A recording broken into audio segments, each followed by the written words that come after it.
fahansiiyow ilaa ifahansii ducada saasay ka macno tahay marka ku celcelisa mar walba salaad aad ku duceyso insha Allah ilaahay baa ku fududeyn doona assalaamu calaykum qofka walaalkaana gaarsii cause was defeated, if you may, depending on who you talk to. When the conflict was stopped, there was the understanding that Hezbollah would be disarmed, but they were never disarmed. And they have become an important political player in the Lebanon polity, such that they are in parliament in Lebanon. They are stronger than the regular Lebanese army. And some hold the view that they are also a proxy for the Iranians who have vowed that Israel must be wiped off the face of the earth. And as we know now, immediately after the Gaza problem erupted, they said that they would ensure that the Israelis withdraw and they themselves are on a war footing. What has happened in the recent past, which has now escalated into what is essentially a full-scale war, coupled with the pager explosions and the elimination of high-ranking officials, is now opening a completely new chapter. Because when you listen to the Israeli general, they don't want boots on the ground. But we have now seen that quite a number of military targets are being raided by the Israelis. And when one is dealing with Hezbollah, the Israelis have an interesting view. They hold the view that to the extent that Hezbollah uses civilian facilities to host combatants, every other place that is so defined is therefore a legitimate military target. And the fear is that that war may escalate and we may find ourselves in a situation where the war front now changes from the Gaza Strip to the Lebanon front and going beyond southern Lebanon. What is unique about this war is what I think has been the level of preparation of Hezbollah. I think they have been preparing in a very big way, and we have seen some of the drones that they have shown demonstrating that they have infiltrated the Iron Dome and take photographs of military facilities, and some of their rockets are even reaching Tel Aviv.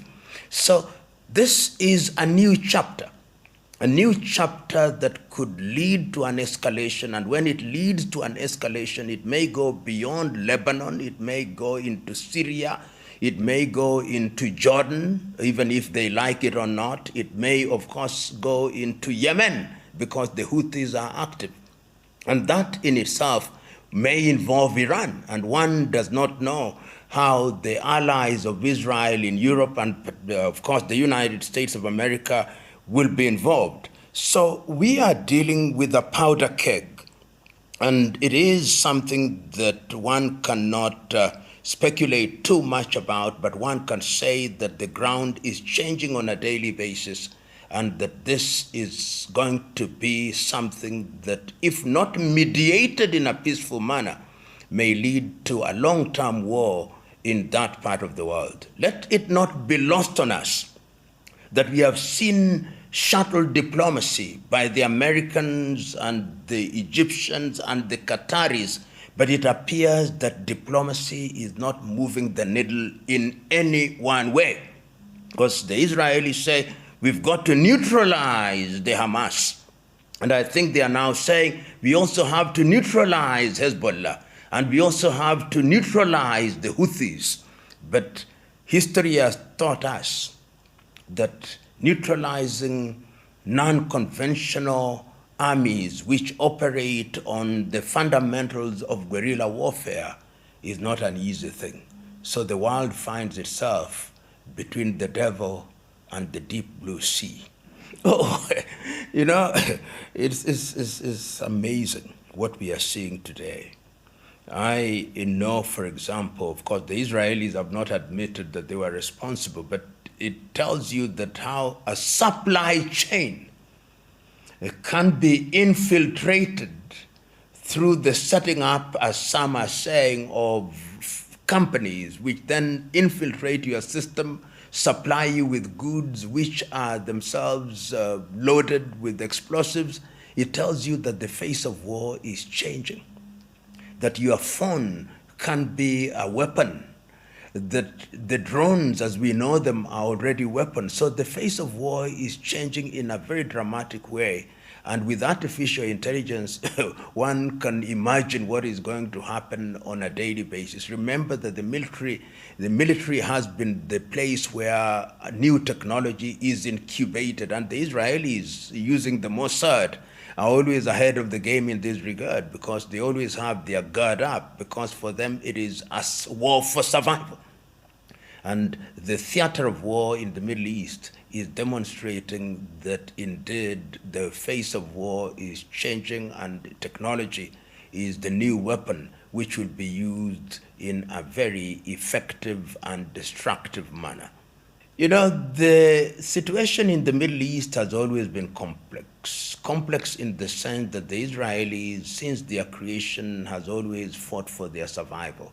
And in the knowledge that they are supported by the United States of America and, of course, quite a number of European countries. And there are those within the Palestinian space who are also supported by countries such as Iran. Iran has come out quite clearly, particularly since the 1979 revolution that brought the clerics into power. And their pronouncement has been very clear. And pronouncement is clear in the sense that Iran also sees itself as the country that has the duty to spread Islam of the Shia kind in that part of the world. And this, in some ways, is also a proxy war turning into a proxy war, where the Iranians, knowing as they do that they don't want to face the United States of America and the West in a theater of war, may very well be using this organization such as the Houthis or the Hezbollah and Hamas in order to carry out their agenda, whatever it is, against the Israelis. So holding all factors constant, I don't think anybody has the appetite for direct confrontation.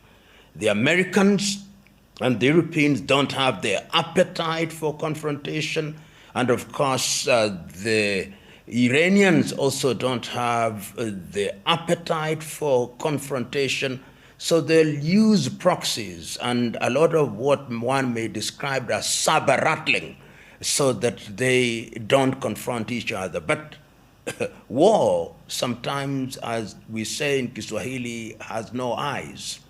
It takes only one small mistake, and the world could find itself in a situation where the confrontation is direct and deadly, and nobody can predict how that can and will pan out if it ever occurs. But the players know.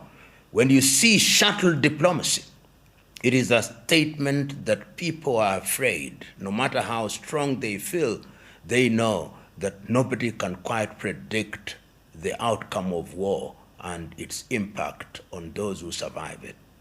All wars end with peace, and the history of the world has taught us throughout the ages and in the more recent past, with the creation of the League of Nations and its collapse and the creation of the United Nations in 1945 after the end of the Second World War, it was thought that the UN would be the body that would be in the forefront of dealing with such matters. But we have seen in the war in the Middle East that attempts by the Secretary General of the UN, Antonio Guterres, have not yielded any fruits. We have seen that even intervention by the International Court of Justice, which was moved by South Africa, has not yielded any results. What we are seeing is a world where there are countries which have now made the decision that we are not going to respect any injunction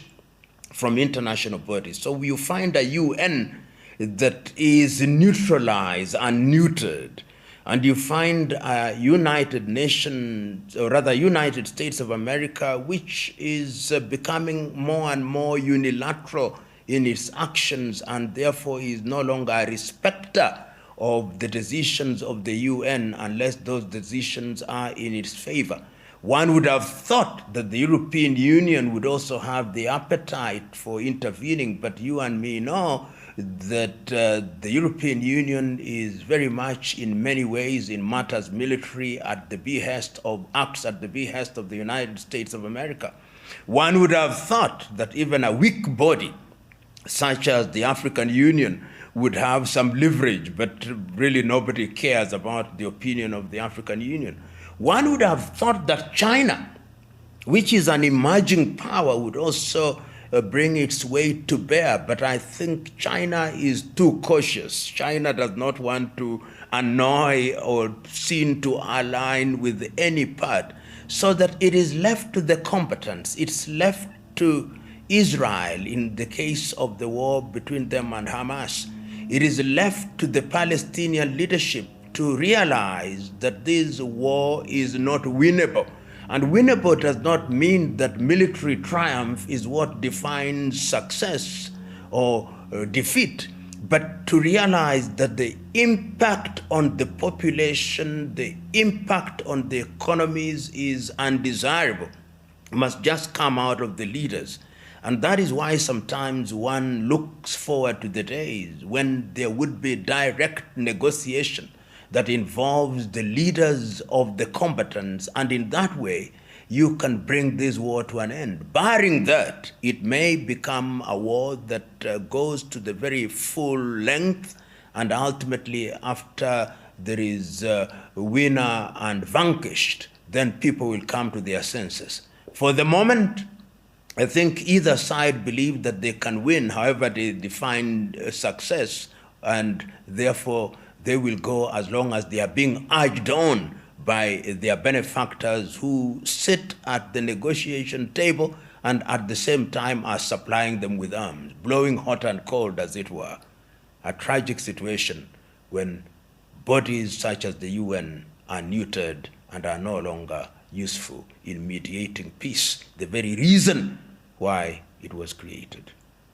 I would not myself go out and apportion blame at this stage. I believe that both sides are being supported by their supporters. And remember that the very reason why countries survive is because they want to be protected.